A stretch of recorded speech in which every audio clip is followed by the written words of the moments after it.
This podcast is a member of the Voices of Wrestling Podcasting Network. Visit voicesofwrestling.com to hear the rest of our great podcasts, as well as show reviews, columns, opinions, and updates across the world of wrestling.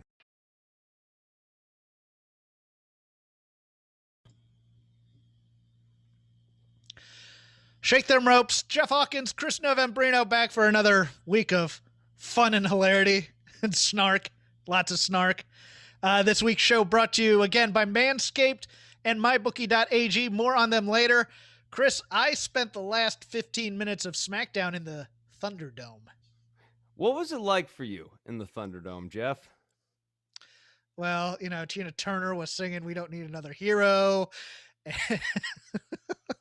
And all we want is to be beyond Thunderdome.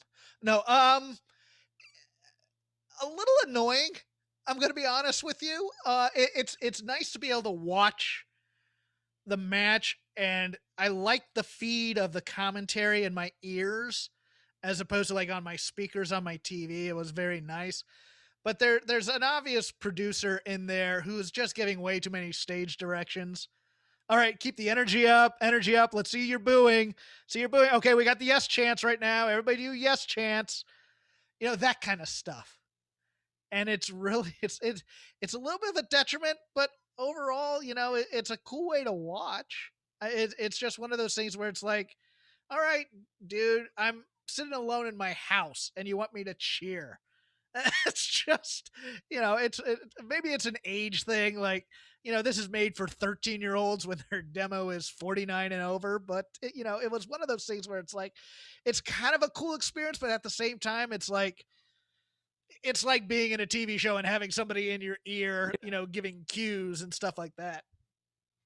Yeah, I'm surprised that there's still, when you told me you were going into the Thunderdome, I was surprised that they're still actually doing real humans in the Thunderdome. I just assumed that like they had gotten all the various panels they needed and had those stage directed in at this point. You know, you really don't need to have people in the Thunderdome. No, because they already have the canned response in there, and you can hear it because you can hear the, you know, okay, there's a "This is awesome" chant going. Everybody do your "This is awesome" stuff on TV. You know, there's a yes chant that you know, button number 2, yes.wave is going on in the Thunderdome, and they want you to do it along with it, which is weird because they also want to have access to your microphone. And I'm like, they're not piping us in, I don't think. They're just using the canned noise and stuff, but you know, it's an interesting way to watch wrestling. I'll give it that much. Yeah.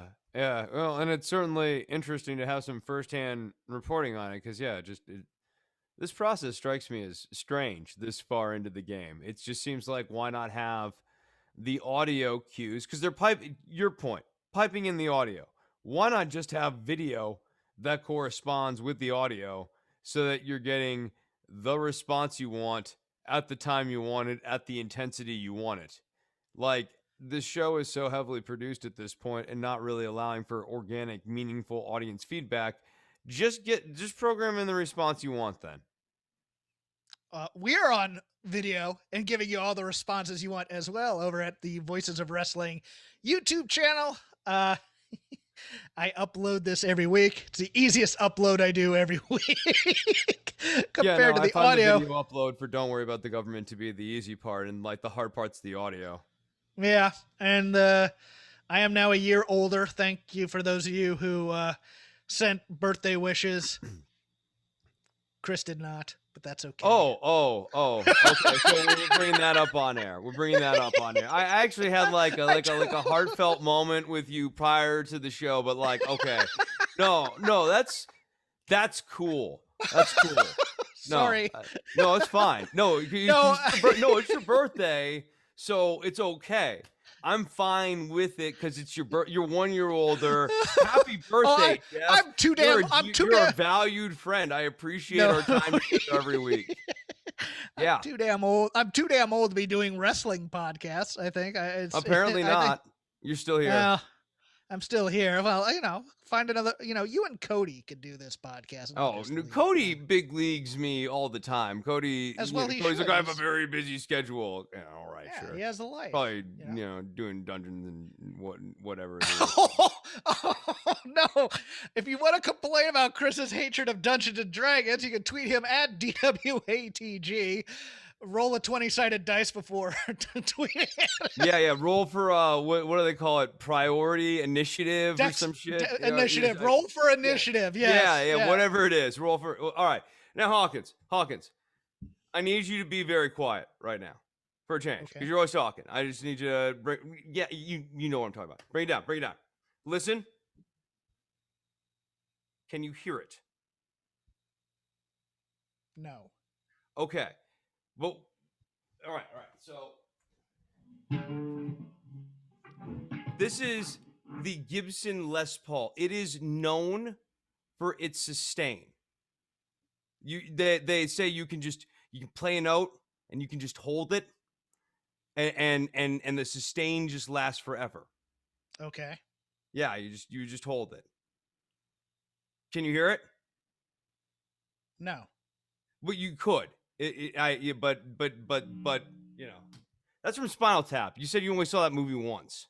I saw it like about 10 years ago. Yeah, for the first time. I finally get this Les Paul. I get this Les Paul, and I finally get to do the sustain joke, and like you take all the joke from me. Look at this Les Paul. Hawkins. I told you. Look, I told you this week that Spinal Tap is kind of a blind spot in my comedy knowledge because I just never was that interested in watching it, to be honest with you. Because I'm not a big Rob Reiner guy, to be honest. But it's a movie about politics, or no, it's a movie about music. It's not about about Reiner's. No. No, I don't like Rob Reiner as a filmmaker. But it's also. It was just one of those things where I never got around to it.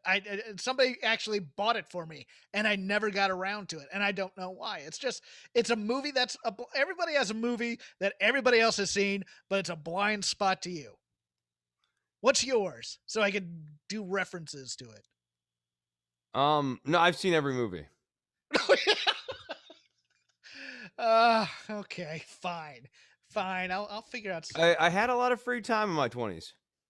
You have a lot of free time now. That's how apparently. I keep up with all the new movies. Yeah, I haven't seen new movies along the way. But anyways, getting to our news. Turner Broadcasting in the NHL announced a deal on April 27th, which had been rumored. 7-year contract that includes games on TBS, TNT, Bleacher Report, and HBO Max. Now, this is going to be interesting because hockey on ESPN is ratings death, and on talk radio is ratings death. And I think AEW has better ratings than anything the NHL would get for the playoffs or for a regular season game. We will see if they have to move things around, but it's also interesting because it was assumed that NBC Universal was going to get this deal. And that's one of the reasons why NXT was moving to Tuesdays to give the usual Wednesday night on the former NBC Sports hockey game of the week to USA. Anything? Well, this is it's going to be an interesting decision time then for people in WWE land, because you've had just an interesting sample of ratings from AEW over the last 2 weeks. Is the real AEW the one above what we've referred to as the Mendoza line of like 1 million? Or is the real AEW something closer to the numbers that we saw AEW bring in this week, which was under 1 million? 835,000. Yeah, but right. That was also against Biden.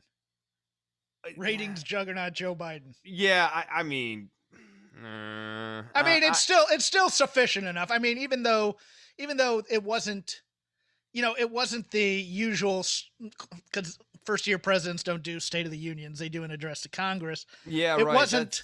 Yeah, it wasn't. But it wasn't. 2 million more people watched Biden than watched the Academy Awards, which had its worst year ever as well. But it was sufficient enough, the civic-minded audience of AEW Dynamite, How I do you do in guess. numbers? I actually don't know. 11 million. Okay. I mean, it might have nibbled on the margins of the AEW fan. Um, but you still would hope for them to be, I don't know, closer to like just shy of a million rather than back down into the 800s. Right. Especially because they were like at like what 1.1 almost like 1.1 Well, last week. NXT didn't set the world on fire either No, because I'm not defending. And no, what I'm bringing up AEW's ratings not as a like dunk on AEW. What I'm bringing up is if NXT goes back against AEW again they won't. in their They're. heat I sync think they're done. division. I think they're done doing that because they'd get killed at this point. I think. I Yeah, do. I think this is. I think so. I mean, the only reason you do that is because NXT stinks right now, and so it's maybe best function for WWE as a broader ecosystem is as a heat sink to AEW. NXT was down about 100,000 as well, 744,000 viewers. Lighten the world on AEW fire. is going to have another problem in the next month and a half because of the NBA playoffs, and they're going to be moving all over the place to accommodate those. Oh man, yeah. So man, so they had this great show not that long ago, and they had like Shaq, and they had this big ratings pop, but now they're in a schedule that basically makes it impossible to gain momentum. So AEW's best hope right now, if you're getting moved around constantly for the NBA Yeah, playoffs, yeah, yeah. yeah, I'm how are you going to pick up ratings from week to week? People need to have ritual. People need to know to tune in on Wednesday nights at a set time. If you've got a really hot product, then people need to come back week to week. You don't want to be searching. I remember that used to happen a little bit with WCW and like a little bit ever so slightly with like Monday Night Raw when the Westminster Dog Show and like other stuff used to preempt Monday Night Raw back in the day. If you remember Yeah, that. well, I think the Westminster Dog Show was the only thing that would definitely preempt it. I think there was one time when the U.S. Open may Yeah. have done, Yes. Yeah, but definitely. I remember especially US Open as well. it would be like you'd see the ratings for Raw, and then they'd put the Dog Show on, and the Dog Show would like triple the number, and you'd be like, "Damn, USA, just put a Dog Show on every week." People like dog shows. People Um, it- do. yeah, no, but I think when you're trying to build like a ratings momentum, what they need is like 8 to 12 weeks where they are on at the same time, same channel every week. And it seems like this current schedule coming up here with the NBA playoffs is going to make that a little tricky. NXT UK has canceled the takeover that was scheduled for Sunday, June 20th, 2021, NXT UK Dublin. I think that's a pretty wise move. Yeah, sure, sure. Um, The global numbers for the pandemic are, at current all-time highs. It's just like less in the United States, but it's certainly yes. affecting a number of different countries, overseas and that sort of thing. So, running a show in the United Kingdom right now is just not tenable. A little bit about last week's news. This from the Wrestling Observer. The day after John Cone was relieved of his duties in talent relations, decision was rescinded and he was put back in his same position and is actually higher up on the totem pole because of those in the department who were let go. He was never let go as he was going to stay with the company and remain a referee either way. Also, kind of newsworthy, Jason Jordan has been promoted to lead producer, the role formerly held by John Laurinaitis before he was moved back to talent relations. Adam Pearce is now director of live events, which means he'll be overseeing house shows, which means house shows are coming back, I guess. Michael Hayes used to be in that position. Interesting. These are this is not the big news of the week in personnel that I was thinking of. The Drake Wirtz situation. Has anything official been done on that? I don't know anything official has been done on that, but I mean, I Okay. think something's probably going to come down at some point here. I think they're keeping Drake because he's too good of a ref. They've suspended him before. Well, he's been. I mean, here's what I think is happening. He has been sort of quietly demoted. I think that his political activism is spilling into the workplace. And I think that is and I think what we saw this week in the city council, for those of you who are not familiar with this, there was an incident this week where Drake Wirtz called into the Jacksonville City Council. Am I correct? Jacksonville? Yes, I believe Yeah, so. it's like the Jacksonville County Commission against a mask mandate, saying that masks are um, bad for children and help enable sex traffickers to smuggle children using masks. And he was basically some stuff that people He had a bit involved of a breakdown during that, as I yeah, recall, too. That yeah, that that's also happened. And see what I think is happening. And this is why I bring it up and why I do think something is going to occur. Is that I think that this has been spilling. Also, he was wearing an NXT t-shirt while doing this, which I think is another part where this becomes very hard for the employer to ignore. I think that this has been spilling into his professional life. I think that's why he got demoted. I think you can kind of see like a trend line here of Drake's political activism on this stuff he's not able to separate from his professional life anymore, and that happens sometimes. But then companies, usually part ways with those people. Andrade El Idolo, which is going to be his new name until signed by another company, versus Alberto El Patron, has been announced for a July 31st show in McAllen, Texas, where my parents used to live. That also includes the former Primo, Epico, and Kalisto. Most people's 90 days is up over after July 14th, I believe it is. El Idolo can work now, and I believe he's working a Mexican promotion, but don't quote me on that. But really, your first big match back, I have no love for Alberto El Patron. That's a guy who has got every chance in the book and has now shown himself to be kind of a scumbag. Just like slightly. I'm trying to temper it because the dude was born on third base, thought he hit a triple. Yes, totally underperformed in his WWE career. Yes, like some of it was not great, but like he didn't do himself any favors in a number of different situations during the negotiations. He got brought into Lucha Underground, was hard to work with for the Lucha Underground producers. He then, decided he wanted to do the AAA thing. He was a pain in the ass in AAA. Like everywhere this guy has gone, he's acted like he's just like some great world champion. And I've seen this guy have 3.5 to 4-star matches at peak. Like he never had like this razzle dazzler for me where I was like, oh man, this guy, Alberto Del Rio, he's really got it going. I thought he was probably the most compelling when he was sort of doing the babyface character thing. But yeah, that was probably the best iteration of him. The heel stuff was largely propped up by the other guy, the announcer dude, Rodriguez. Roberto Rodriguez. Roberto Rodriguez. I thought really was kind of like propping Albert. Is it? No, it's Ricardo. Yeah, was it Ricardo? Ricardo. Thank you. Yeah. I should know like that. I Del Rio exists, and he's always been like this real middling dude, and I just don't see. I see no urgent need to was he canceled? I don't know, but like let's use the word uncanceled. I see no reason to uncancel this dude. Yeah, being difficult doesn't make you a scumbag. I was thinking more of the extracurricular stuff that he was known for, the page stuff, that kind of thing. But that's on top of it, right? So like he's a hard guy to work with, and he's also like an extracurricular jerk. So look, I will bet that show gets canceled because they're trying to hold him up for money. I will bet that. That's okay. So like we can play the game of like, does he actually make the show? Because like in a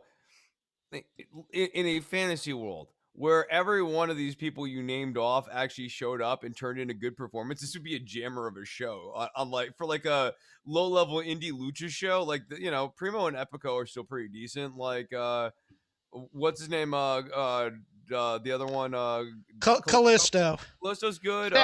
Samurai del Sol. He'll probably go back to that. Samurai del Sol. Like this is actually a pretty good indie show. It's just like I don't know that I expect Del Rio to make it. Yeah. I Who knows if he wants to wrestle anymore? That's the other thing. Is like I don't think he wasn't wants exactly to the wrestle. hardest. I think he does it because that's the only way he knows how to make money. It's not like this guy's gonna Yeah. get into insurance. I want that State Farm representative, Alberto Del Rio. Yeah, he breaks your arm and goes, well, fortunately, it's insured. He's bilingual. We could have him open up an office. The State Farm does the same thing WWE does. Like, look at him. He's tall. He's good looking. Let's give him a brokerage. That's the tall, good-looking thing. When I worked in an insurance company, they definitely promoted one dude specifically because he was tall and good-looking. It looks good in the pictures. He looks like a manager. Yeah, that's got management material written all over it right there. That's just a stand-up guy. And meanwhile, there's that dude who's just grinding, and it's like, I got my nose to the grindstone. I don't complain. I'll be seen. What? No. We don't want to lose that guy's productivity. Let's promote Alberto Del Rio to sell life insurance and flood insurance in the Rio Grande. Every time he drives up, that catchy theme song of his plays in the background. Oh no! What they do is they they rent the expensive cars just like WWE used to. And he comes driving along in his oh, look, Alberto came to work today in a Lamborghini. That was the best part about Del Rio's whole oeuvre in WWE. He had like a great theme song. Like in an era where like most people didn't have a very good one, like Del Rio's theme song was actually pretty dope. Yeah, I enjoyed it. Oh, okay. Some good stuff this week. I don't want you to think the entire some good stuff this week. Some, yeah, there was some. Daniel Bryan versus Roman Reigns. Okay. Eva Valkyrie versus Mako Satomura was quite good. Okay, so the second half of the week made up for the atrocious first half of the week. Raw was terrible. It was bad. It was very bad in like a uniquely different way. Like I couldn't even arrive How is it uniquely terrible? It's about my emotional state. It's not about what was because what was on the screen. Like as we'll go through it on the merits here. Like what was on the screen was not novel, but like the feeling that I had at the end of this show. Like and I watched it sans commercials. I felt like I had been robbed of an hour and 42 minutes, and like. I was actively waiting around the hour mark. Again, this is without commercials for this show to end. I'm like sitting here watching this and going like, how much more of this is left? And like actually like head in hand, like staring at the TV, just waiting for it to come to its like piddling conclusion. This was just like a very bad show. They've had a spate of those, and it's showing in the ratings too. I don't think like it is catching up to them. It has been catching up to them long term too. But I do think you're starting to see like a little bit tighter of a correlation too. Before I get into that, let's do a read, and then I'll respond because you're right.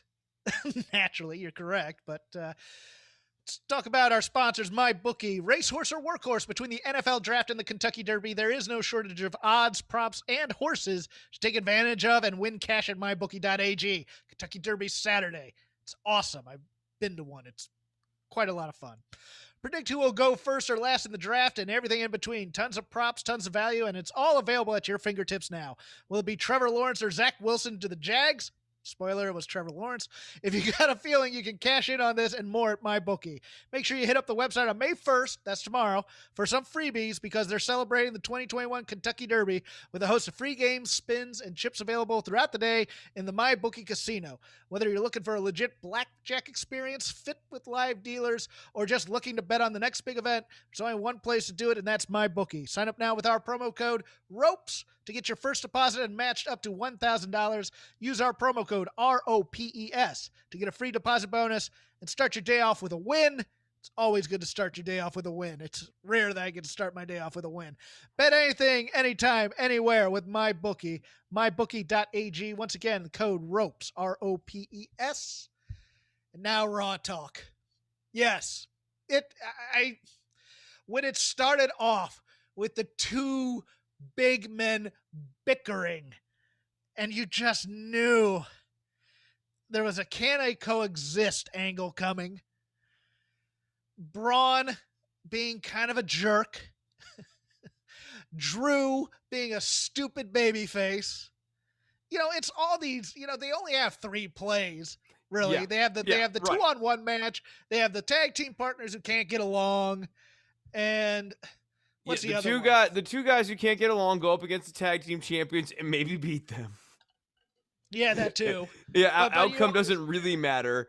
No, I think what angers me the most about WWE product and what leaves me with the low level of anger. Like, I'm actually angry. It's not like I'm gonna punch you, buddy, sort of anger. It's like I feel cheated. But what it is that what that cheat feeling is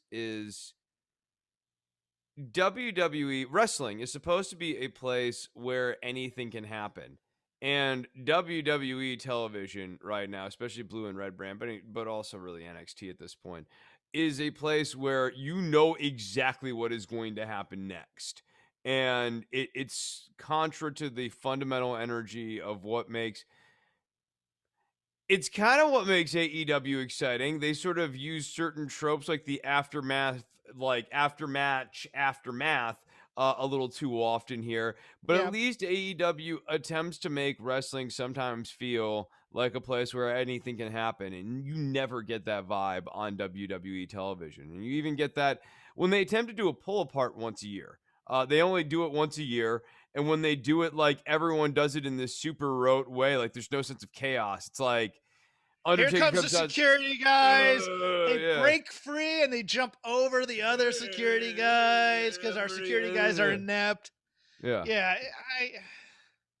No, this it's Raw was just it was a bad show from beginning to end. There wasn't anything. We have 2 Bechdel characters now involved in this Nia Jax thing because we now have Angel Garza involved in it. For the love of Nia Jax. No. No, and the increasing fascination of who this company chooses to write through, Nia, putting so much plot through Nia Jax. She's really their favorite, other than Charlotte. She's their favorite character to write for. Yes. Yeah. The Charlotte Sonya thing wasn't good. I didn't think. No. Yeah, and also just now Sonya's gonna. We're getting heel GM. Right? Yeah. Damn it. Which is going to take this show which stinks, it's going to make this show that stinks worse. And because all the heat's gonna be on her for every decision made. And, look how she's screwing the baby. What's the problem with female heel GM? Misogyny? Well, okay, so you have that. That's a good point too. But I didn't know your answer, so I took. No, I was thinking comeuppance. It's sort of the flip side of that. But how do you really actually usurp the power? I was Stone Cold Steve Austin. If that's the whole point, you do heel GM.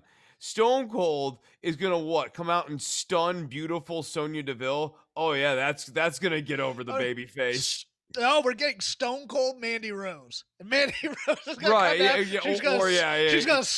She's gonna slip on the ramp.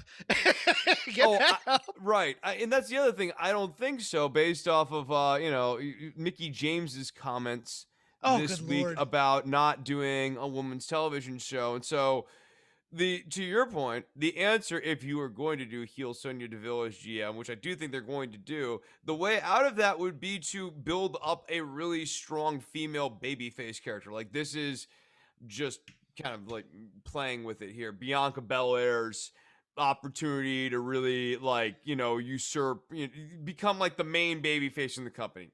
Just run with it, right? Well, I thought Rhea Ripley might be a babyface, but it turns out.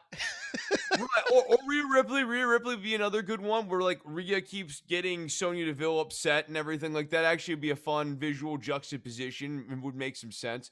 But you would. But she's a heel right now, which I didn't expect. Again, in this six woman tag on this Raw show. But this company also doesn't believe that women can deliver like that. I Yeah. mean, that's sort of Mickey James's point about like why wouldn't they give them a 1 hour show, which is the thing I wanted, a thing at the time when you and I used to talk about. Other people did not want because they thought it would be diminishing the women, but like even the women wanted it. But this company does not believe in the women like that, so which is a No, shame. they have Like they have it's one deplorable. story. They have one story for the women. That is all women hate each other. Yes, And that's the story that they tell. I mean, that's the story they're telling with Charlotte and Rhea and Asuka right now.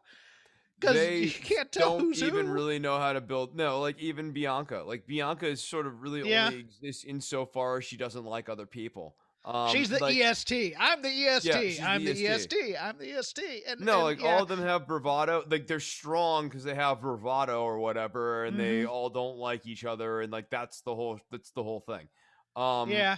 No, they don't build up babyface like that. This company does not believe in women talent like that. So like, I think Sonya Deville as a heel GM will ultimately be a mistake because like the only way you'll ever get comeuppance on her is to have like whoever her heavies are get defeated. And that's always so unsatisfying because if like Yeah. the mastermind keeps getting away, it doesn't matter how big or how menacing or how impressive the heavies were at that time. Like when the big boss gets away, like it doesn't mean anything. Who's gonna be the talent that are her heavies? That's a good question that we haven't considered. Like, who in this company has the heft to be the Harris brothers You, of, you know you of know who it Sonya is. Deville? You know who it is. You know who it is. Baron Corbin? No, who? You know who it is. Say No, it. tell me. Say the name. I don't Say know. the name. Say the name. I don't know who you're thinking Say of. it. I don't know who you're Slapjack. thinking of. It's Slapjack. No, no. We're sending Slapjack to NXT UK to replace Joseph Connors. That's what we're doing. No, That's we're where he not. belongs. He's gonna get a major push. We're getting the three-way dance between Yeah, Reggie, he's gonna Angel be Garza, and he's gonna be Slapjack. he's gonna be like an assassin. He's gonna be an assassin. Yeah, like James- in tux. Da-da-da-da, Slapjack. Da-da-da-da, Slapjack. Yes. He needs the hockey mask and the Irish thing. Da-da-da-da-da-da. Oh dear. The old Cesaro entrance that he had too. Oh dear God. They already have the music for this. It writes itself. Hold on. No, you can't because Slapjack's now a SmackDown guy. It is going to be Slapjack down.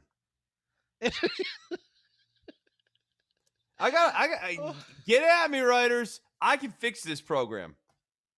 I've already been in the DMs of a couple going, Chris has 3 volumes of Slapjack ideas he'd like to present to you right now. Come to me. This guy is such a strong narrative vehicle. The exact response was, "Oh dear God, no." Oh gosh, yeah. Anything else of note on this Raw that I can't think of? Because it was just all about getting Braun in this stupid match, and it was just. Braun is actually. If you had to recap this whole show, right? Like it was Braun now in match. Nia falls. It's funny because she looks the way she does. That's the whole show. Yeah. Braun was stupid, which we're just already overwriting that. The Braun and Drew dynamic is obnoxious. The listen here stuff sucks. What else happened? Did Mason T-Bar they did actually win by countout. Thank God. Like that was Ooh. like that was at least it was better than them losing, right? And then I'm trying to see if there's didn't Braun slam Drew and then they got the pin? No. It was a count out thing. It was like they lost by and then they fought each other after the match. The only positive thing on this show is RK Bro. The Randy for a bit. Randy Orton, Matt Riddle, especially if they do a more subdued stonery Matt Riddle rather than like the hyper, like the way overbearing.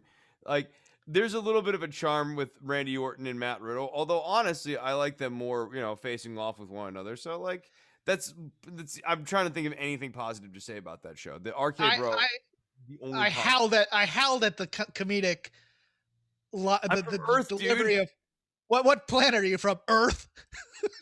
Just immediately Earth. That was good. That was Yeah, very funny. I liked the match, but overall, the histrionics of Randy after Riddle celebrating it. So that just it was a little. All I'll tell you was okay. Was the Umberto Carrillo Sheamus interaction? Sure, I liked it, but I don't see it going anywhere. I think it's going to be they'll probably be a really good match. Title. Yeah, Yes. Like that match at Backlash will probably over deliver. So no, like that's a match at Backlash I'm looking forward to. And I guess whatever the RK Bro stuff is, but like the other dude, Braun Strowman, done with him. Drew McIntyre, his character, like they have that one note, they have that one tone that they do with Drew McIntyre. He does that one promo, and it's good the first time you hear it. That kind of weird, cocky, and it's self-deprecating. Sort of yeah. What am I going to do now this week? I bet you're going to go this, and I know you're going to do that. And like he's sort of like too aware and too meta, and it, like there's a lack of earnestness from McIntyre's character for him that keeps him from being a real baby face. Like the best, not to be well versed in the history here, but like when I think of like what made sort of those 80s baby faces, like what we think of as classic baby faces, like they're earnest, man. Like they're feeling it in the camera. Like they really want it. I'm doing this for the people. I'm doing it for the people. Like I'm doing it for my mother. I love her so much. I'm doing this for my little baby boy because I want him to be able to look at his dad and he's a champion. Like there's just like a level of like earnest, non-meta-iness, and McIntyre's character's not really earnest. And he's super, like, he's halfway to saying, oh, I know I'm in a television show this week.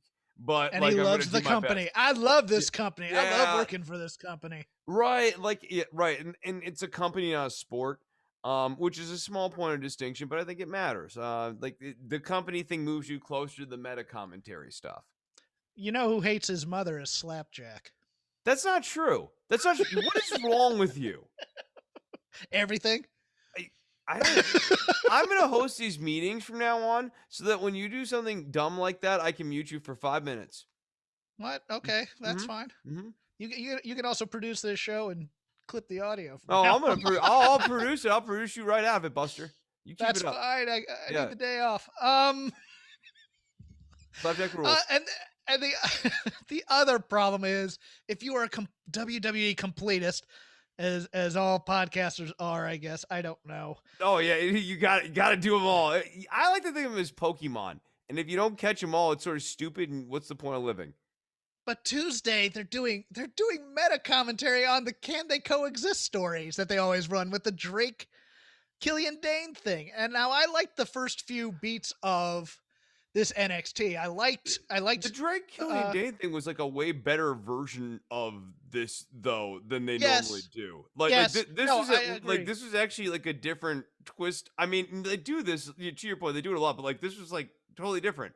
And I liked it, and I liked the test of friendship thing, and the French, because they were going to lose the match. What was important here is winning for them was staying together as a team.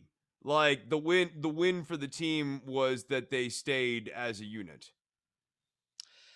Yeah, the Alexander Wolf Imperium story, the tension there.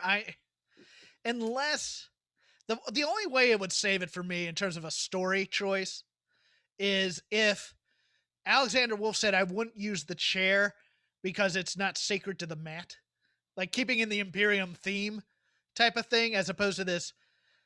My thing is, I think they're just going to team those two and they're going to break Wolf off from Imperium. I do. We're bringing back Sandy with Drake, Maverick, Lead, and Sandy. I love that theme. I like that. And then Nikki Cross can join too. She ain't doing nothing. Yeah, no. Bring it back. No.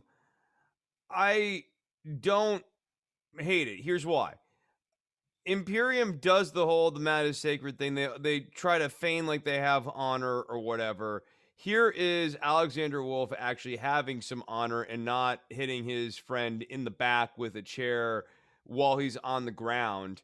And he's going to get penalized for this by the heel stable, who basically views kindness as weakness. Yeah. So I think it keeps the heels strong. I do what is disappointing in my opinion is that like it means that they may be abandoning ship on Drake Maverick and Dane in favor of Wolf and Dane. Yeah. And I think Drake Maverick's not long, or Drake Maverick joins Imperium, which would also be stupid. I don't think that, oh, look, it's but it's a total, the producers in the back who are all DX guys. Oh, let's put the small guy in a sweatsuit type of thing. The visual joke kind of move. I could see that in this company. Yeah, I liked Dakota Kai and Mercedes Martinez. It's just I don't understand Raquel Gonzalez right now, because she was total babyface last week, and this week total heel, and it's just okay. Is Martinez going to be babied a bit here? I didn't understand it a little bit. But I it like was the weird. match. It's also like they can't really decide what they're doing with Dakota Kai. Like, is Dakota a face? Is she a heel?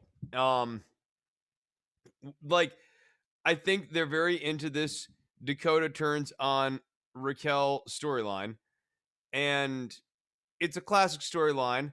However, trying to deploy it in this current situation while you're going to still have Raquel have multiple title defenses, it seems like a real problem. Like, I honestly, the best scenario would be, and this is like not a great scenario, would be like Dakota costs Raquel the title to Mercedes Martinez or something, and like that is what sets off the feud. It's like Raquel was this champion, and she loses it very quickly because of Dakota Kai, and now that's why they're feuding. Yeah, I liked that. I liked most of the promos. I dug the Phantasma one, Legado del Phantasma one, into the there are a lot of into the camera promos this week that I kind of dug. MSK still stinks. MSK, yeah. I don't like. They're that try hard kind of fun that you don't want to see. Just two cool dudes having a really cool time. Hey man, what's this? We have a lot of fun.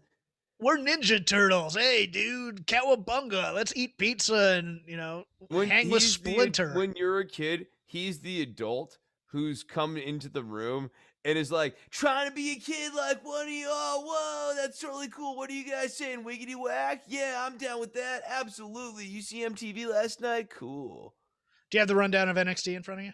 I do. So when we're going through NXT, we began the show with Mercedes Martinez defeating Dakota Kai with Raquel Gonzalez via disqualification after like the fighting with Raquel and Mercedes Martinez. And yeah, it was Raquel like went way too far with that beatdown at the end, and like it really babied Mercedes Martinez.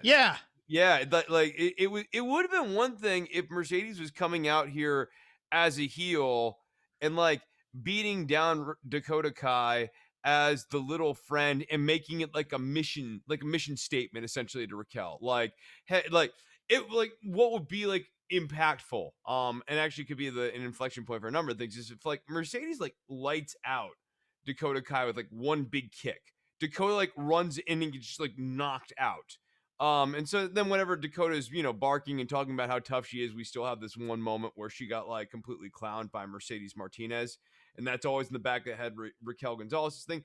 And we've also now built up Mercedes Martinez as a credible challenger to Raquel Gonzalez because she just lights out Dakota Kai in one big kick. Instead, you got this. And I mean, after Raquel clowns Mercedes Martinez on the outside, they were like the worst part was when Mercedes was like kind of like flails that one arm punch into Raquel's like gut before Raquel tosses her one last time against the glass like it's hockey. I thought that this stunk for Mercedes Martinez, and not a great build, and like they're really lost in deciding where they're going with Raquel Gonzalez and with Dakota Kai. I thought her promo was good though. I mean, and I'm here for the match, but yeah, this story within it was just. Go ahead. Yeah, no, I think the match will be good. The match will be good. It's just the story stinks. Cameron Grimes goes to the jewelry store. Let's just get to the punchline. Ted DiBiase shows up later on. Perfectly fine. Perfectly Perfectly fine. acceptable comedy for wrestling, and I thought it was kind of cool. Frankie Monit in backstage gives Ember Moon and Shotzi Blackheart flowers, saying they're from Dexter Loomis as a way of getting into Indy Hartwell's head. You know, Jeff, you might not say it's a good storyline in the NXT women's division, but I'll give you this. They do more things than just women are arrogant and angry at each other. There's also whatever the hell this Frankie Monette stuff is.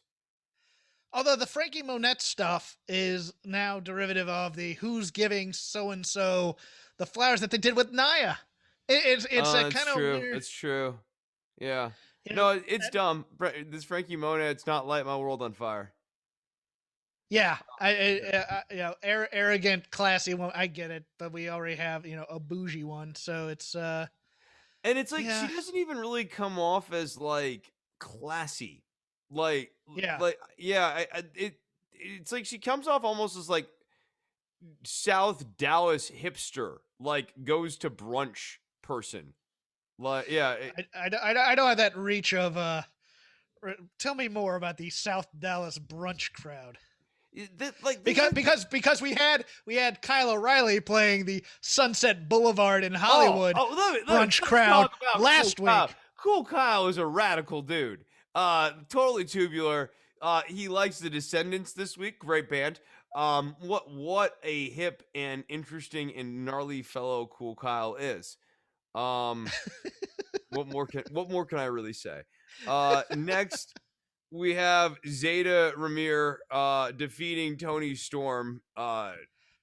This is so weird. This is I am done with the term rookie. Yeah. On NXT on any show across the brands. I liked the match. They must not see much in Tony Storm, or this is gonna be she's gonna beat them both eventually and try and build her back. But I just look. I don't see. I'll tell you, Zeta Ramir. It's another story they tell where somebody who shouldn't beat somebody due to a distraction of some kind, and then neither the defeat comes off as she got screwed, but also the person who needs the shine from that also doesn't get it necessarily, because it's like, well, if she's Leon Ruff. Yeah, she's Leon Ruff. Yeah, she's Leon Ruff. That like you can't. Zeta Ramir is no knock on this person as a human being or whatever, but like she lacks the size, and that matters in a WWE ring because the WWE ring's a little bit bigger than, let's like say, an NWA ring or like some other rings. Like she doesn't have the size to really fill out the ring to be anything more than a prelim women's talent, which in this company, as we were sort of discussing earlier in the show, is kind of like Nowheresville. Like it's not anything. There's a Casey Catanzaro problem there. Yeah, she's not gonna size up. Like she is the size she is. So it was perplexing to see Tony Storm, the winner of the first women's title or the first NXT women's title, NXT UK women, NXT UK women's title. Yeah. Mm-hmm. Just finalist in a Mae Young Classic. Mae Young Classic, yeah. No, like she was like once considered to be a thing, and we're doing this with her, and then Ramirez on the outside counting the 1, 2, 3 like, oh, it was a big deal, McNeil. All right, whatever. Moving on. Yeah, go ahead. Okay, did you have something else on that or no? Nope. Okay. So Bronson Reed defeats Austin Theory again with Johnny Gargano, Candice LeRae, and Indy Hartwell. Good Lord. And you have to have all of them out there at once and all tell each of their individual stories at once. Well, Candice LeRae's story is kind of like lost in the mix here. She's just like an adjunct to Indy Hartwell at this point. Like she's Indy's mom, so to speak. No, like this whole thing is a mess. The way has lost their It's way. it's fine. Get all the titles and everything away from them. Yeah. And No, also, what is Bronson Reed doing in another match, building another match to Gargano?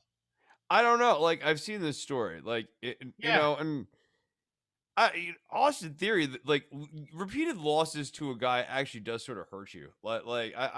It's weird. Like you can lose multiple weeks in a row and it doesn't hurt you. Like you could lose 3 weeks in a row and it wouldn't hurt you nearly as bad in professional wrestling as losing 3 weeks in a row to the same person. Like Hmm. losing 3 weeks in a row to the person is like a real character death, and Austin Theory has now been squashed by Bronson Reed pretty definitively on a number of different occasions here. What do you think this Diamond Mine thing is? Uh, Because I'm just gonna laugh if it's like Kona Reeves getting Reeves. what was this, like a promo thing, or is this a Yeah, it package? was a Did I promo miss? thing. I think I don't know if it was on. Was it on NXT or was it out of their social media? I can't remember, but I don't know. I mean, we still subject or Slapjack has not resurfaced yet. So like Slapjack coming out of the diamond mine, you know, this guy, a bit of a mogul. He emerges. He's really wealthy. all right, let's get through the rest of NXT. Okay, There, so there is the yeah, next we had Imperium versus Drake Maverick and Killian Dane. We sort of already talked okay. about this. We talked And about that. Yeah, yeah, so we can move on. Sit down with Adam Cole. Oh, this is okay. Arash Marquez showing up. Interesting. He late of the Los Angeles Times. Much like Adnan Virk, a little bit of baggage there. The truth is somewhere in between. Newsroom didn't like him, but he also kind of was a bit reckless, allegedly, in his journalistic practices. He'd sometimes copy one column that he did before and use it in another column, A or lot of columnists do that. I mean, yeah, there's yeah, all, no, I mean, but and I'm not saying I actually don't think that's right, but I'm just saying like that is a much broader practice than I think people yeah, realize. look, the newsroom issue is more of a jealousy one rather than a professionalism one to me. So I don't view that as hard as I do. Um, he kind of acted as a PR firm for athletes he got too near to, which isn't Mm. which isn't the worst thing in the world because God knows that's a trope in journalism. I mean, it's a trope in wrestling journalism where certain writers have the people that they talk to and they let some things slide and they put some things in newsletters perhaps that help out their guy. But between the two of those, the truth is somewhere in there.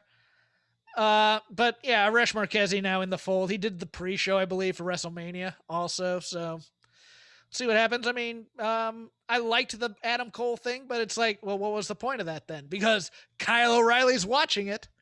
So are we just going to rerun that thing again? Yeah, it was weird to have O'Reilly just watch it and not have I think if you're getting Cool Kyle over, you've got to really push Cool Kyle as a character. Stop calling him Cool Kyle. He's Cool Kyle. They're Okay, no. People are calling him Cool Kyle these days. Wait, who are these people? I want to know. I want names. I heard that people were calling him Cool Kyle, and I want to be hip. I want to be with the times. They are changing. He's Cool Kyle now. So I call him Cool Kyle. Hip and with the times. With the times. You are such an old. I'm older than you, and I think you're an old man. I'm a bit of a trendster. I'm current. Yeah, so it's fine. Are you down? Do you get? Yeah, do you have, buddy.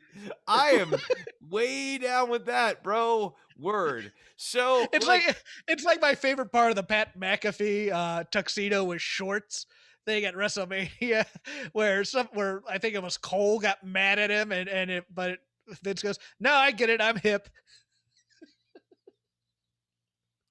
Go ahead to your point. Sorry to interrupt. So I think what needs to happen with Cool Kyle, especially after last week's initial kind of foray into Cool Kyle, was not very smooth. Having him defeat Cameron Grimes One, we spent more time on Cameron Grimes this week than Cool Kyle. Two, we spent not a lot of time on the big Cool Kyle win last week either during this week's show. And three, you need to build Cool Kyle up now as an actually like cool dude who does like cool things for people, and that's like why people backstage like him and respect him and wish him well. And I didn't think he was alone. He was watching this thing by himself like a loner. He might be an all right guy. We might be rooting for him in this singular quest against Adam Cole, but cool is like a vibe that you give off to others, and cool. That was Unabomber. That was Unabomber vibe right there. Lone in a dark room watching Adam Cole. Yeah, just watching one dude, just getting really angry about one dude, right? Yeah, just if Adam Cole's a politician, yeah, you basically have domestic terror guy, yeah. Seething in his studio apartment, writing a manifesto. That's Cool Kyle. Yeah, no, but cool is a vibe that we get that is off of others. We see other people, like from the outside, people that we think are cool, all surrounding this one person, and we go, wow, if cool people are all surrounding this other person in the center, who is this one person in the center? Like, what is this one person in the center? They must be cool. Maybe even cooler than the other people around him. That's why they want to hang out with him. Whereas Cool Kyle right now has no friends. Yeah. How cool is Cool Kyle then? Yeah, cool people have friends. Cool people do have friends. Last I checked, I don't have any friends, so I'm not. Well, cool. Here's the thing. So you don't have any friends. Are you cool? I don't think so. Kind of a square. Yeah. So I mean, like, there you go. It could be chicken and egg. It could be cause and effect. I don't know. If I were cool, people would remember my birthday and stuff. Okay. All right. Enough. You made fun of Slapjack. I didn't quit the show. It was your birthday present. Happy birthday. It was my birthday. Oh, I care. You're a friend. It matters. Great. Oh, it's fine. I got you there. Let's take a brief respite. I think that's all we have for. Is that all we have for NXT, or is there something else? I really liked the grizzled young veterans Tim Thatcher, Tommaso Ciampa interaction. Yes. Even though, like, I like the continuity of the chant from NXT UK. But Chris, you, me, and probably Joe Lanza are the only three people in the United States, even though I desperately beg people to watch NXT UK. We're the only three people who know that chant. I mean, the problem with Thatcher is that he didn't even really connect it back to why people say shoes off. Yes. Why would Zach Gibson drive a person to such anger that they would take off their shoe, like, go shoeless in like a dirty arena? Like, what is it? Like, why? Thatcher's like, remember when people did that? He's like, oh, no, don't bring that up. But like, why did they do that? Because I have no clue why. Yeah, add some context. Maybe play them doing the chant from NXT. I mean, it's not like you can't get the footage. You're in the same family, kind of thing. Yeah, I think a little bit more package. Like, if you want to get that back over, have Thatcher toss it to a video package. Have a couple. Yes, that's what I meant. Explain why they hate Zach Gibson so much. I mean, they overuse that trope of throwing it to the video. This is a time when they actually needed to give context to the U.S. fans who maybe don't watch NXT UK. Or, really any WWE fan, because WWE conditions their audience to not give a crap about anything that happened, like, even 3 months ago, let alone, like, 2.5 years or 3 years ago. Like, they sort of actively want you to not remember the history. Don't remember what the Warrior Award was originally supposed to be about. Is the next the 6-person match? Is that all we have? Yeah, next is Legado del Fantasma versus MSK and Kushida. MS Kushida this week. MS Kushida is what they were called this week. Fun match, I thought. Yeah. I don't. What are we doing with Legado del Fantasma, though? I think we're building an interesting little mid-card angle here for the next takeover. So I think in the middle of the show, we could have like the Legado del Fantasma kind of gets it all back. Like, or at least that's kind of like the subplot here. Will Legado del Fantasma win the tag titles and get the Cruiserweight title back during this next takeover, and sort of solidify themselves as the mid-card stable to beat? It's kind of interesting. I love them as an act, though. I love Raul. I think I it really love. works. It's come together. I think it's been good at staying away from tropes, and like Santos Escobar is just awesome. Like he's just God, a he just rad wrestler. exudes Yeah, stardom. yeah. He's Yeah, just, dude, I've seen it for like first time I saw that guy, I was like, oh man, that guy's just got like he's got it. I like it. And this is like him under a mask. You just sometimes you can just tell. I mean, Pentagon's got it, right? Like, some people just have it. It's an aura thing about them, the way they carry themselves. They're stars. Talk a little bit about Pentagon in a second. Gonna give a shout out to our second sponsor this week, Manscaped. Sport Force Shake Them Ropes is brought to you by Manscaped. It's the best in men's below the waist grooming. Manscaped offers precision engineered tools for your family jewels. They obsess over their technology developments to provide you the best tools for your grooming experience. Manscaped is trusted by over 2 million men worldwide, and we have an exclusive offer for our listeners, 20% off plus free shipping with the code ROPES at checkout. I'm trying to grab some of the stuff here. I have these boxers, and I already have a set of these boxers that are unwrapped from before. Oh, there you go. That's he's playing guitar with the razor to You prove can make all that sorts of cool effects, baby. it will not nick your nuts. That's the point is of that, right? Yeah, and these boxers are very, very comfortable. I really they allow the boys to breathe. Let's put it that way. How about that? Yeah, Manscaped's created the best ball hair trimmer ever, the Lawnmower 3.0. Their third generation trimmer features a cutting edge ceramic blade, as Chris showed you, to reduce grooming accidents thanks to their advanced skin safe technology. And we both now feel confident shaving our boys. We do not do it together, but we feel confident. No, I especially feel not confident that birthday incident like that will never happen now. Well, I mean, Yeah. we could meet after this show and okay. It's gonna be several years before we meet again. Nevertheless, the Perfect Package 3.0 also includes the crop preserver. This thing's off the rails. An anti-chafing ball deodorant and moisturizer. You already put deodorant on your armpits. Why are you not putting deodorant on the smelliest part of your body, the part that makes duck butter? Yes, your balls, Chris, your balls stink. No, come on. Because, no, because you have Manscaped. Actually, they don't anymore because of Manscaped. What am I saying? Speaking of sweaty and stinky balls, I am thankful for their crop reviver. This product, along with the crop preserver, keeps your balls from sweaty, smelling, sticking. Other words that start with S. But anyways, get 20% off and free shipping with the code ROPES at manscaped.com. That's 20% off with free shipping at manscaped.com. Hey, we're having fun with the read. And use code ROPES, ROPES. Unlock your confidence. And as always, use the right tools for the job with Manscaped.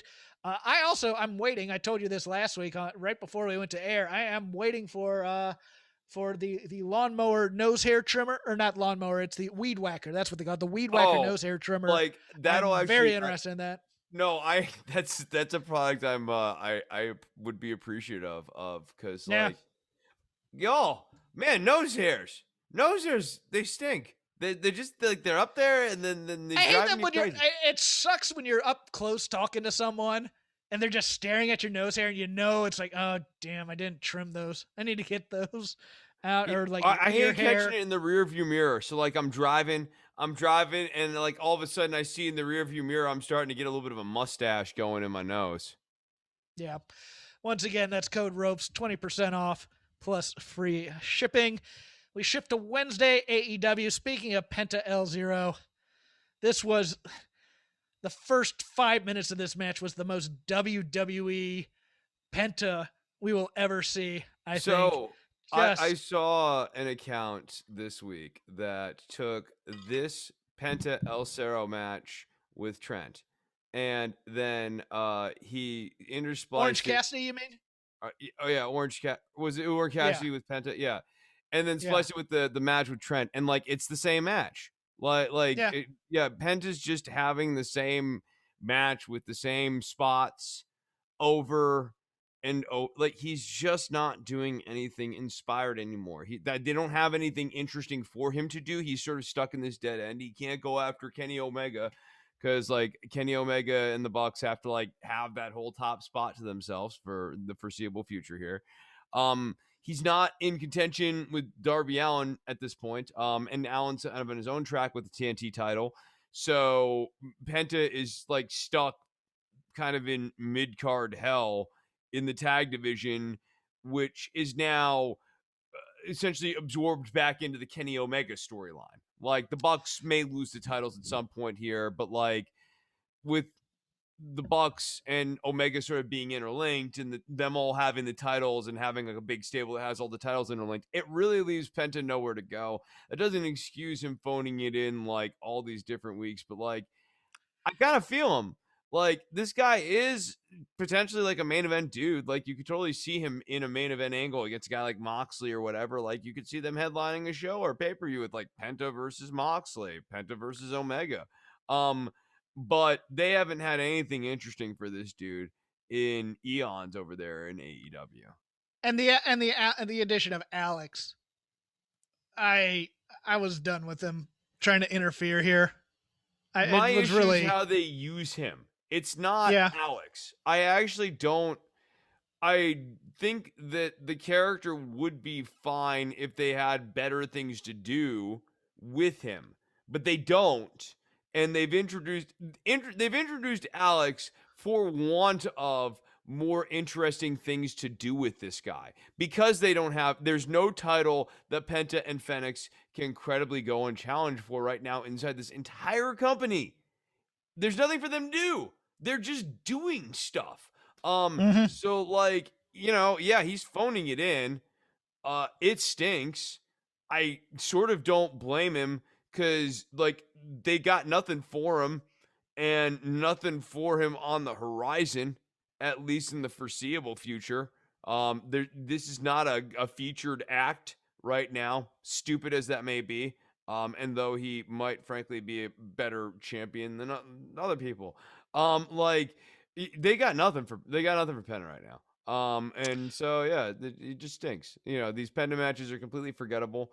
Like it's funny because like his forgettable like John Cena Randy Orton by the numbers match is still better than like a John Cena Randy Orton match or whatever. Like there's still more interesting stuff in it.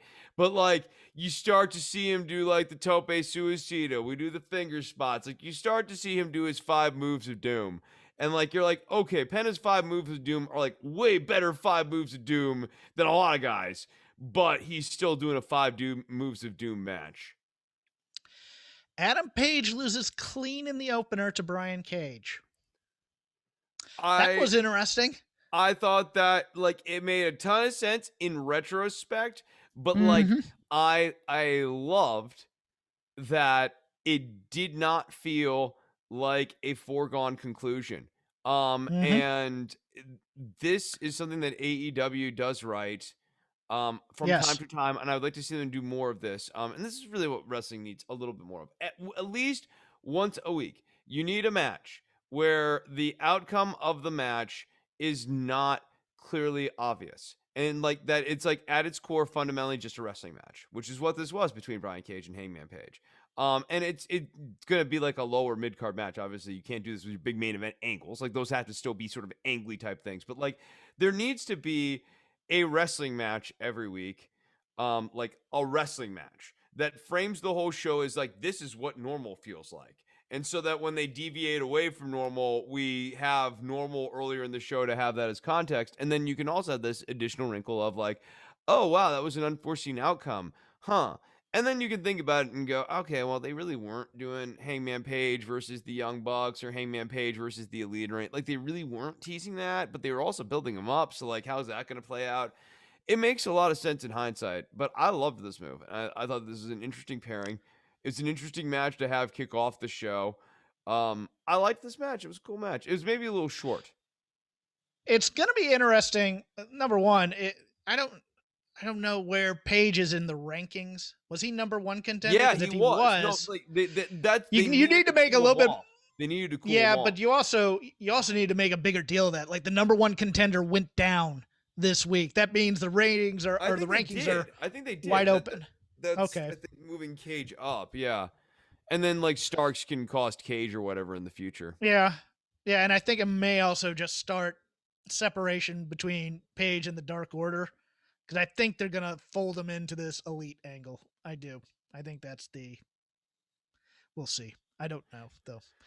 Okay. The God, the parlay was fun. I thought yeah, the parlay was fun. The one guy I wanted to talk did not, but that's okay. Tully's not involved in the match, and that's cool. But there was heat in this thing, and I liked the heat of it. Man, you want Tully Blanchard to talk? I kind of feel like Tully Blanchard sort of played out in wrestling, personally. There's no slapjack, but you know. No, he's not. Tully Blanchard is certainly no slapjack. That's a good point. Yeah, because Tully actually has accomplished something, and slapjack. Yeah, and he couldn't carry a company like Slapjack could. Oh, Slapjack couldn't carry out. Yes, he could. He could carry the AEW. If Slapjack came to AEW right now, he'd be no lower than the third best wrestler in this company. Oh, just trolling people now. You're turned into everyone. Troll Lamont. I want all the world. You've lived long enough to become Rob McCarran. Congratulations. Yeah, baby. Slapjack subculture. Let's push it. You gotta love some Tino Sabatelli next. Come on, man. No. But other than like everything in the undercard crew of the two was pretty good, I thought. And the head-to-head promos were really cool. The MJF Jericho was not as good as I wanted it to be, I think. And I think people overpraised Jericho a little bit here. Although it was intense and was good. But it might have been just MJF's part in this wasn't as good, I don't think. I don't know. There was something. We get to the big closer, and I just went, okay, that was good, but not great. I don't know. Maybe I'm wrong on this. Maybe I'm just misremembering it. Like the Summer of Love, I thought was a weak. Oh, that's the line. That's the line that was weak as hell. Weak as hell. Yeah, it was. He was at one point for most of the promo, and he had this line. And he was just. This is one of these classic things where you come up with a line. You're married to the line. The line stinks, but you can't get pineapple. It's calling Pinnacle pineapple, but he has it in his holster, and he's probably asked his friends, "Hey, is this funny?" And nobody's gonna tell him no. No, right? Yeah. No one said yes, but no one said no. Yeah. Yes, we don't want to tell Chris that this line stinks, but no, you were right. That's the part. Oh, I just went. That's a god awful line. Unless he had gone, they call this a Summer of Love. That was the closing line in the promo. It was a promo that's cruising along at B level, at least for me, B plus level. And then he said Summer of Love. If 1969 was the Summer of Love, 2021's gonna be the Summer of Violence. And pain and violence. I was just like, wow. So you couldn't even encapsulate it into one word. We had to get a multi-syllabic. We couldn't say hate. We could not say hate. Couldn't be the Summer of Hate. Couldn't be the Summer of Hate. Summer of Malice, Summer of Vengeance, Summer of Brutality, Summer of Carnage. Anything other than two words. We did not need a blank and blank. Let alone this is the Summer of Pain and Violence. Pain and violence. Jeff, with violence is pain. Is pain. Yes. It's always they're interlinked. They're inextricable in this sense. You probably, unless you're getting bad heartburn or something from a burrito, you don't have pain without violence in some. If you're decapitating people in one fell swoop and they don't even feel their head leave their shoulders, there's no pain. There's violence. There's no pain, but there's violence. Okay, yes, you got me there. We need to differentiate between the two. This was a very stupid go home line, and what I thought was an otherwise very good promo. Did that work on open mic night? Did he go in with his 7 minutes and go, here's my big closer. Summer of Love, Summer of Pain and Violence. He's doing it backstage for Hager only, and Hager's like, I love this. Hager's just drinking it up every single one. That's a great line, boss. Go use that. And they're all laughing behind his back. He's going to fall flat right there. But Santana Ortiz... No, he's trying it on Tony because Tony won't say no to anything. And it's like, and he goes, "Hey, Tony, got a great line. Closing line for this promo is gonna be 1969 was the summer of love, but 2021 is gonna be the summer of pain and violence." And Tony, "Hey, no, that's good, that's good." And he goes out and goes, "God, I hope this works. God, I hope this works." Tony Khan's just like, I love Hendrix. That's great. Yeah. All right. So next we have this Eddie Kingston versus Michael Nakazawa stuff. Like it didn't happen because of the angle. We're gonna have a match and stuff. It's a tag match with Nakazawa and Omega versus Moxley and Kingston. Like, I mean, there's no intrigue for this match because Nakazawa's like an NPC. Like he's not like a wrestler right now. He's like a goober.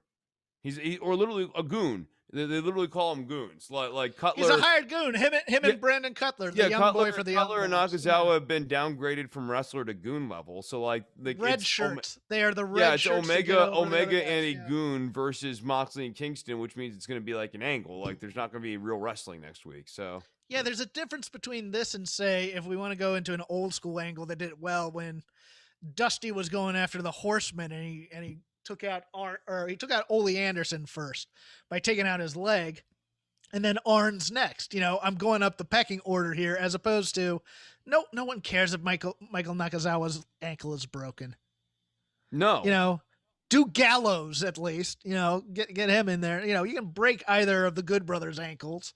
And it might mean something to Kenny, but if it's something he doesn't care about, who cares? I mean, the whole point, I think, is to try to show his like callousness. And ditto with like Brandon Cutler here, but like we don't care about Nakazawa or Cutler nearly enough, even prior to the turn, to feel bad when bad things happen to them, or for us to want like the moral awakening of Brandon Cutler, like.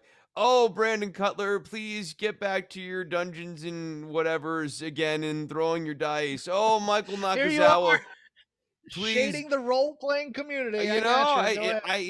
You go back to rolling for initiative or whatever. Do what you do there, kid. And Michael Nakazawa, go back to being a Michael Nakazawa. Like we don't have this drive in us, like as like viewing fans. We don't care about them. So it's not tragic to see them as goons right now either. Like their goon status is not tragic, nor do we want them to be redeemed from being a goon. So like, you know, you're kind of fine with Moxley and Kingston killing them, and that's not great. Yeah, pretty much. I had no other deep thoughts about this AEW. It was a fine show. Like I liked the Kit Sabian beat down by Miro afterwards. I liked the end scene where he's kind of like swaddling him and going, "It'll be okay, I forgive you," type of thing. I get the feel we're going to have an uneasy friendship angle here, though. I get the feel they're going to stay together. I wanted to see Penelope's reaction to all of this. Like, the thing that was missing for me from that scene, like, like maybe like Penelope watching in horror as Kip's getting like mangled here. Yeah. But I did enjoy watching the beatdown itself. Yeah, no, it was like good. No words. There was no words. There was just Kip. Hey, how's it?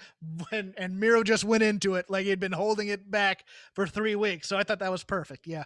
Yeah. And then, the Nightmare Family and the Nightmare Factory faced off, and then Cody Rhodes came out and attacked QT Marshall at the end. I like Anthony Ogogo a lot. This is a fine angle, lower card, whatever. Jon Moxley and Yuji Nagata for the IWGP US Championship here in a few weeks. I'm excited about that. I like Yuji Nagata. I know he's lost half a step. Huge Yuji Nagata fan back in the day when he's in the WC Dubs and all that jazz. I am super stoked for a real War Games match.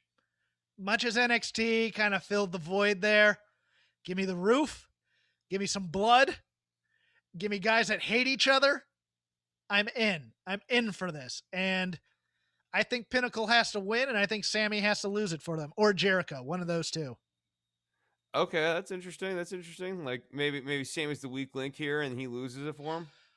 Well, remember, Sammy went out there and offered to start first and give away the advantage.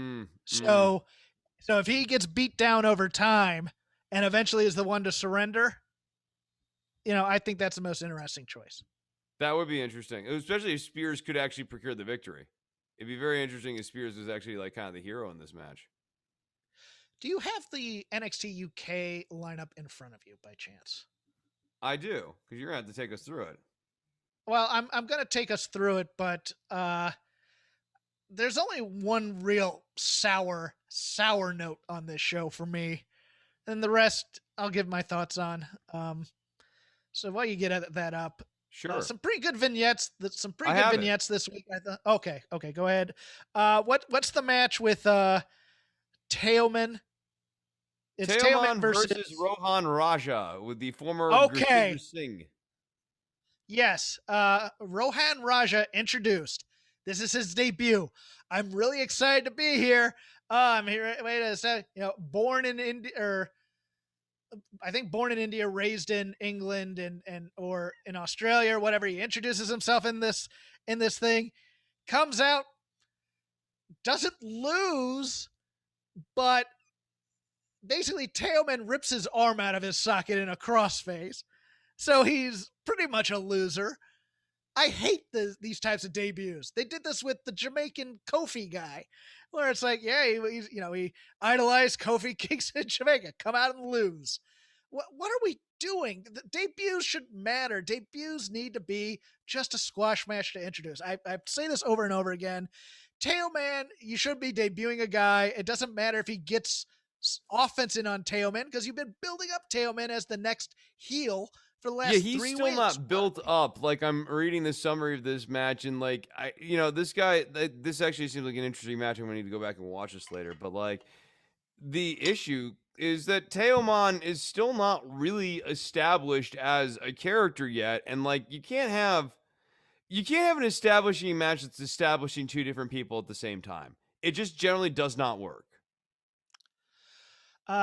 Pretty good vignettes this week from Sam Gradwell. We got introduced to what subculture was. Turns out it's not slapjack, so we're all saved from that. Saved. Okay. Well, no, I mean, it just opens up. It opens up a minute. They actually made a compelling A-Kid video for he's doing a rematch with Tyler Bate in 3 weeks. I thought that was very, very good. And they did a vignette before the 6-man main event between Symbiosis and Gallus to introduce who Symbiosis was. So, they're doing good character work on the show. Oh, they also had a Ilya Dragunov. Yeah, Dave Mastiff. Dave Mastiff. And that was pretty good, too. So they really did some good work on there. There was one in-ring promo. Sid Scala had Kaylee Ray come out, and they said, we're going to have a 5-person gauntlet match to see who your next opponent is. And it's Isla Dawn, who should be nowhere near this. Ginny, read the other 3 for me, because I'm just blanking. I think Luna is in there. Yeah, Danny Luna probably. Danny Luna, who's now part of Subculture. It's Subculture and Andrews and Flash Morgan Webster. Yeah. Okay. So it's Luna. It's the girl they just debuted and beat on week 2. What's her name? And I'm not seeing a list of. I want to say Alexandria, but that's not it. No, it's not. It's like Mackenzie. Yeah, I think Mackenzie's the last name. Yeah, okay. But yeah, and then I think who's the 5th one though? It wasn't. I can't recall, but I don't think it was Piper Niven. It might have been, but let me. Yeah, it might be Piper Niven. This is some great radio, Hawkins. Yeah, no, it is. It is. Anyways, I'll. Okay, here it is. NXT UK results. A. Kaylee Ray introduces the 5 women incoming. It'll be. It's Piper Niven. Oh no, never mind. It's not Piper Niven. No, they're just doing preamble in this clickbait thing. Those 5. Oh, Ginny, Isla Dawn, Zaya Brookside, Danny Luna, and Amelia McKenzie. Get Isla Dawn out of there early, and this is a pretty damn good match, I think. I think put Isla Dawn over, and it's a pretty good match. How do you make a pretty good match better? You put Slapjack with Isla Dawn. Oh my God, that's a hot act. Oh yeah. Yeah. Put him against Joseph Connor and the lovely Ginny. Yeah. Okay, that's a takeover. That's a takeover worthy match. No, Eva Valkyrie and Mako Satomura was better than it had any right to be. This match was hard hitting. It was awesome. It told a good story. It was very Japanese strong style, as close as NXT UK will ever get. You know, it ends with Eva Valkyrie. She misses the leg drop off the top rope. She kind of roars in defiance as Mako Satomura kicks her in the head, and Mako gets the pin, which is what should happen here. It's a great way to rebuild Mako. Like there's this real question of like, how do you rebuild Mako Satomura after losing to Kaylee Ray? And having Mako take Eva Valkyrie's win streak off of her was a good way of ending the win streak of Eva Valkyrie, like in a meaningful way, like losing to a meaningful opponent in a way that, like, to your point, a signature match for her. So she was losing her streak, but like she got this defining moment out of it, in this defining interaction with like a legend in Mako Satomura. And like in narrative, I think this helped re-elevate Mako Satomura once again to clear title contender type of person. Yeah, now you have to do some rehab on Eva Valkyrie. Sure. Because that's also important. After you take away the streak from her, and the streak isn't going to be going for the title, now you have to go a little bit higher into the heeldom thing with her, because that's kind of how they were going with her challenging Mako Satomura in the first place. I think you need to kind of but then heal her up. Satomura helped her. Like, if the time to do that would have been at the end of this match, right? Like, yeah, like that's true. That's true. After losing the streak, then like Eva Valkyrie should have really lost it on. Oh yeah, there was the sign of respect afterwards. Yeah, they did the whole sign of respect thing at the end of the match. So much for that. Shaw Samuel, squash sometimes match. They want to send you off with the feel good moment too often. You know, we don't all, wrestling, it's weird to say this about wrestling, but like, we don't always need the sign of respect. Sometimes the better thing to do there is the sign of disrespect. But well worth going out of your way to watch that match. That's a lot of fun. Shaw Samuel had a squash. I'm good with this. More squashers, please. Yeah. And then we also had, for our main event, we had the 6-man between Symbiosis and Gallus. Primate taking the pin here. It feels like they're building up Eddie Dennis as the big bad of the crew, which is fine with me. Yeah, you have to see the Symbiosis thing. I want to know if you like it or not, because the intro is cool. They kind of described Primate as being a soldier of fortune in Africa, I believe. T-Bone being a street fighter who had lost his way, and Eddie Dennis kind of being the puppet master who's pulling all the strings here. It's kind of interesting. It's kind of the same thing that they did with the Hunt in some ways when they reintroduced them. He's just a master manipulator of two down their luck guys who are like downtrodden or whatever. Yeah. We have a Heritage Cup match in 3 weeks. Tyler Bate versus A Kid. Kind of looking forward to that. Next week, they did a vignette on this. I forgot this one. It's going to be Amir Jordan versus Kenny Williams. Loser leaves NXT UK. And I want a double count out. No. They did a retrospective of the 3 years that they've been, or the 3.5 years they've been in NXT UK.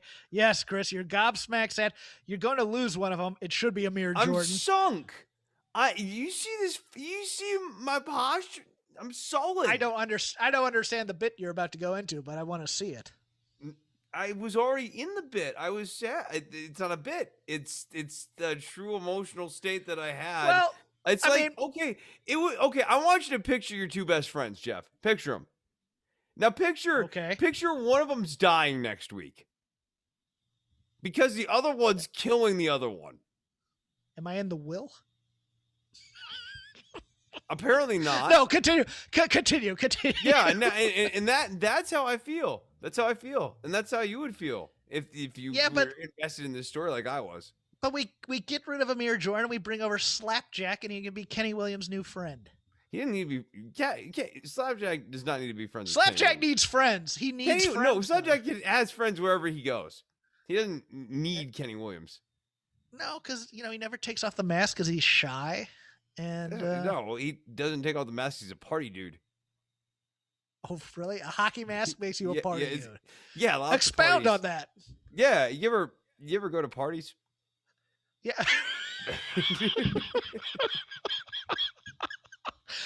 All right, that broke me. God, would you ever go to parties?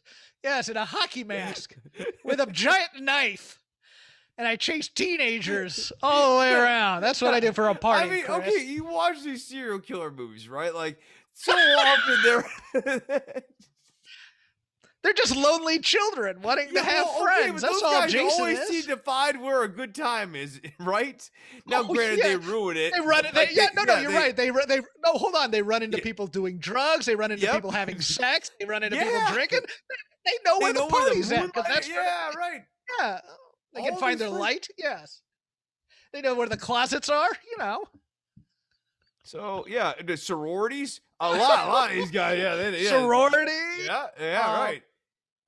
Sleepaway camps, cruise ships for that one Friday the 13th, outer space. They can have a party in outer space. Tell me that slapjack isn't popular. Oh, people are so sick of this bit by now. You want to go SmackDown? Yeah. Slapjack down. I loved this Roman Reigns Daniel Bryan match. It was it was very good for a TV match. I would not say it's pay-per-view worthy. I would not say it's one of Daniel Bryan's best. I am fascinated though with this Roman Reigns, kind of the same as Undertaker late career push into mixed martial arts moves to win. It's like, WWE always had a lot of scorn for MMA. We're not in the same business as them, all the other stuff. And then Shamrock came in, and all of a sudden we're adding every single MMA trope to the book. And in this one, guillotine choke with the good arm. Daniel doesn't tap, but he's gone, and then afterwards takes a concerto. So I think he's going to be off for a while, and he's going to be a surprise either on Raw, or the more interesting choice to me is NXT. But probably Raw.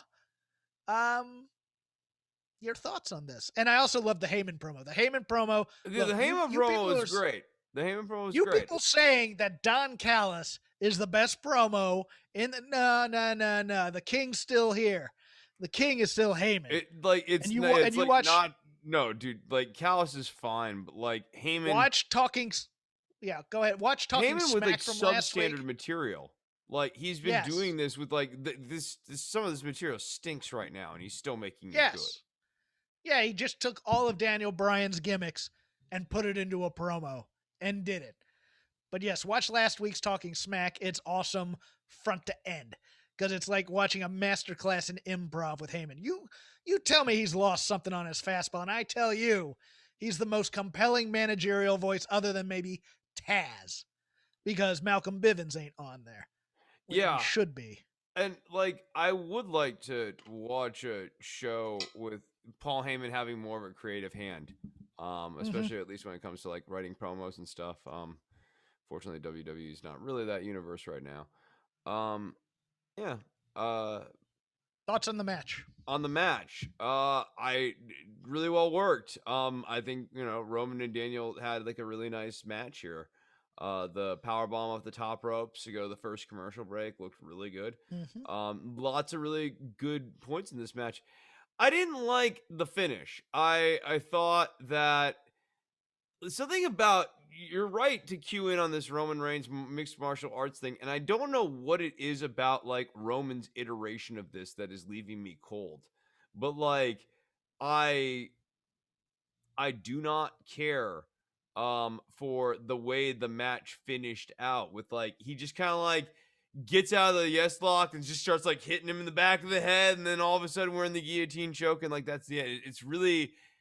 It's anticlimactic and like not buzzkilly in the way that a heel's supposed to be, just like anticlimactic. Like Daniel didn't even feel like he was close to getting out of the guillotine on the weak arm. Like Roman changed to his not good arm. And that should have been enough for Daniel Bryan to at least escape from that guillotine at least once. It should have been harder for Roman to do it with his non-dominant arm than it ultimately ended up being. Yeah. And almost it's a weird wrinkle in the storyline of him being the baddest guy on the planet to now introduce that he's an MMA expert, which I don't think he's ever had that before. You know, it's always been Superman punch spear Yeah. kind of thing. He was I did like the post-match thing. I liked Cesaro being helpless and having to watch him get concertoed. I thought that was a cool little move. And he came out immediately. He came out immediately as Daniel Bryan was getting beaten too, which is great. Thank God for that. It was really good. Like, I liked even, kind of setting the table with Shinsuke. Like, because, like, maybe next Cesaro watches something bad happen to Shinsuke. And so, like, all of this starts being, like, this big weight on Cesaro's shoulders that he wants to avenge all of these people. And it's, like, not even about winning the belt anymore. It's like, you beat up Daniel Bryan, or like, you injured my friend, and you injured Shinsuke, and like, you're trying to take me out. Like, I think that this can be a bigger storyline, and give it the extra heft that actually, frankly, it probably needs in order to get Cesaro kind of like really on track as like the babyface champion. If I'm gonna throw some water because I think I know the booking next week. I think I know it. I don't. I haven't been told anything. What do you think? It's Cesaro versus Rollins, and Jey Uso super kicks them both, probably, or they just take out both at the same time because Rollins screwed Jey Uso in that tag match. Oh yeah, and Rollins, like the tell that Rollins is not aligning with Roman Reigns was like in his prediction this week, where like Rollins was like doing some weird sort of threading of the needle of like, I'm gonna win both ways. He's great. What a talent. On the other side of the coin, we had this intergender match that wasn't intergender, but we get to have Bianca Belair lift up Dolph, which and whip Robert Roode, which is interesting in some ways. I don't like this being so one-sided, but it happens. I just the way that this was. It was very let me holla at you player type of booking where Bailey just comes out and laughs and gets smacked, and now we have a 6th person. Okay. What else was on this SmackDown? Next we had Natalya and Tamina defeating Nia Jax and Shayna Baszler. Thank God for this match because it gave me a chance to take a break. Yeah, I know. Shayna eats another pin. Good Lord, how many pins does this woman have to take? Remember when I said like worst booking of the year, Shayna Baszler? She continues to be this low. Why is Nia the strong one in this partnership? Okay, like this is actually a really great point, right? And it gets to a bigger problem with like the way the writers are like the writing and a specific head writer. Not the writers, but yes, a specific head writer. Yes, we always the specific one person who runs the company is really obsessed with this person because like what should be happening right now is that Nia Jax, who is distracted by Angel Garza and distracted by Reggie Bechtel and also distracted by gravity, all of these various weaknesses that she has been exhibiting. Shayna Baszler should be doing all of the carrying for this team right now, and instead she's not. It's still Nia's still winning. Sorry, let me collect myself after that gravity and water. Don't forget water. Water also running her a bit amok these days. Yeah. There's a lot of capers, a lot of hijinks going on in the Nia Jax universe. A lot of ins, a lot of outs. Gotta be privy. But what should be happening is in these matches, Shayna should be working overtime while Nia is distracted by water, gravity, Reggie Bechtel, Angel Garza, whatever else, a random Wile E. Coyote, whatever comes her way on the outside of the ring. And Slapjack, gotta get Slapjack involved in this thing. Noted Lothario Slapjack comes to court. Lothario, yeah. It's a nice word. Go over that. Yep. Okay. Yeah. So Suave Slapjack sending her like a hockey mask and roses, baby. Yeah, Suave Jack. Put him in the tux. Oh. Da, da, da, slap that. All right. Next. All right. We had Big E defeat Apollo Crews via disqualification in a matching and booking pattern that's just like moving in circles at this point. Yes, out of everybody in this match, who got the most over, Chris? Aziz, I guess. Aziz, yes. Yeah, I guess. Yeah, I guess. Good God. Sami Zayn? I don't know. Like a lot of stuff happened. No, we're gonna have a 4-way here, and Aziz is gonna be the guy who, or we're gonna get a ladder match between these four, and Aziz is gonna help Aziz is gonna save Apollo the day. win it. Yeah. And then Apollo's gonna say, "I did this by myself," and Aziz gonna give him a look and eventually a spike. Yeah. We all know what's coming in this story, but it's just, You like pop quizzes? You want a pop quiz? Sure. Who are the Raw Tag Team Champions right now? That would be Omos and AJ Styles, who only appeared on the bump this week. Because I think this is how you know this man's a journalist. Because like I asked Cody. Yeah, Cody couldn't get this. Yeah, you know, Cody was too busy thinking about anything else. I believe one of them may have had the Rona. And I think that's why, and I believe it might have been the one who believes the Earth is flat. Yeah, he's probably not a mask guy, huh? Probably not big on the masks. I'm not gonna be a shamer for a guy getting Rona. Okay, I'm just not. It's just I think. Yeah, go ahead. Sorry. Yeah, well, you know, we make choices. We make choices to keep ourselves safe. Yes, so I agree. yeah. So next we had the main event, which was AJ Styles, or I'm sorry, not AJ Styles. Daniel Bryan versus. That was a bit shocking. Would have been a twist. Yeah. AJ Styles defeats many things. Daniel Bryan loses to Roman Reigns. That's the end of that. Dude, I bet you we go all the way to Survivor Series with these stories, and I bet you we get AJ with Omos versus Aziz with Apollo in some way, and then we have the two big guys stare down because that's Vince will be drooling and unzipping and all that other stuff. We have to be building to that moment, right? Like, and like, let's also keep it real.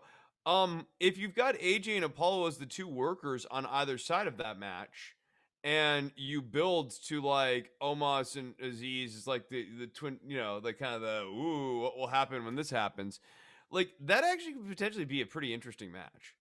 AJ, I think AJ and Apollo could actually carry that to a pretty good match.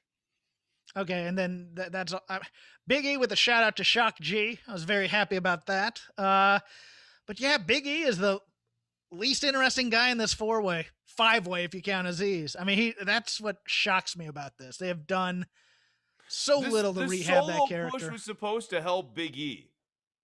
It was supposed to push him to the main event is what it was supposed to do. Yeah, no, and like now he's stuck in mid-card hell fighting with Apollo Crews, who is a placeholder champion. And when I say placeholder champion, I mean like now that you've got this General Aziz character attached to Apollo Crews, we are not building Apollo Crews anymore. We're building General Aziz. It stopped. And we're gonna use all these other guys to do it, and that's gonna be it stopped being about Apollo Crews the second it started being about Aziz, which is like in a way really predictable when he went with the Nigerian angle, and like you and I knew that this was like. We had our own reservations about it for different things, but like one thing I think we were pretty confident on that at the time that has been borne out is that this was going to be a narrative dead end for Apollo Crews. Because like once he goes like, let's just say hard Nigerian, where does the story go from there? There's no pivot point. Like there's no hero's journey from that, like as your starting point. Like there's nothing. So it makes sense that what it ultimately ends up being is a foil for this giant guy that we want to introduce a la Omos, only on SmackDown. Yeah, here's the thing, is that Kevin Owens and Sami Zayn are bulletproof. They will come out, they will be compelling in whatever they do, they will get over in whatever they do, and they will be pushed to a certain point. Apollo needs this story to be interesting, and this is the end of his story, pretty much, as he's now Nigerian. That's it. That's the story. He's now Nigerian. And Big E is the big loser in this. and Big E can't. It's going to be hard to rebuild him. They're going to. I can see that they're going to do like a story with Corbin or something to try and do it, but nobody's interested in him Nothing beating gets you ready Corbin. for the main event more than a run with Baron Corbin. Lights the world on fire. My prediction is by next draft. Let's say next draft this happens. I think Big E is back with the New Day, and they just go on their merry way being this act that's kind of middling. They do a few jokes. They're a little smart alecky. They sell merch like a mother. And they had their fun push 4 or 5 years ago, and there was the Kofi thing the one time, and wasn't that neat? No, I mean, I think maybe best case scenario is Big E gets put into a main event picture against Roman at some point here, and probably doesn't win the title. Well, that was the goal. I thought that was the goal of this entire thing. And actually, to that point, it looks like Cesaro is probably taking that slot. It looks like that slot, that track that probably should have been Big E's, has been handed to Cesaro. And the best thing you could do for Big E probably is put him with Seth Rollins and give him a win against Seth. Yeah, because that's going to lead to at least a good match. Yeah, like that's a good match. It's a good solid heel win. Yeah, and then no, that's a babyface win. Well, no, it's a win against the heel is what I'm saying. Yeah, Seth Rollins is a big, solid, established heel. Yeah. And then if people take to that, because beating Seth Rollins doesn't have the oomph it used to, but it's still he's the number 2 heel on the show, I think. Then you see if the people take to Big E, and then you can put him in a match with Roman, and then hopefully build that. But they had been building that Roman Big E thing since they brought Big E over, and then it just, typical 3-week Vince getting tired of his toys type of thing. Make me laugh, Big E type of thing goes on. Anything else? No, I got nothing. Okay, cool. We'll end it there then. You can follow me at CrapGame13. You can follow Chris at DWATG, and just follow the show at Shake Them Ropes. Just going to try and get the audio correct this week. We'd once again like to thank our sponsors, Manscaped. Get 20% off plus free shipping with the code ROPES, ROPES. And also mybookie.ag. Get up to $1,000 deposit bonus by using that same word, ROPES, ROPES. We are part of the Voices of Wrestling Network on YouTube at Voices of Wrestling. So you can see our pretty faces and see how we troll each other and the looks we give there. Chris also does other podcasts. He will tell you about them now. Yeah. Don't Worry About the Government can be found over at don'tworry.tv, on iTunes, on Stitcher, on Spotify. We've got an AV Club episode coming up here in a few weeks on unidentified flying objects, which I'm really excited about. Hawkins is rolling his eyes. We're talking about, baby. We're talking about aliens, baby. Friggin' aliens in a couple of weeks. I'm stoked. It's like episode 5. Good luck on those calls, Chris. That's all I'm gonna say. No, it's gonna be a fun one. I can't wait. The FBI is gonna come and get me. The government's gonna take me away. We're gonna get into the real truths, people. Finally, after all of these years. But we'll also be talking about standard news and politics along the way here. You can find all of that over at don'tworry.tv. And no, I'm not really mad at Chris about the birthday thing. Jeez. Slapjack rules.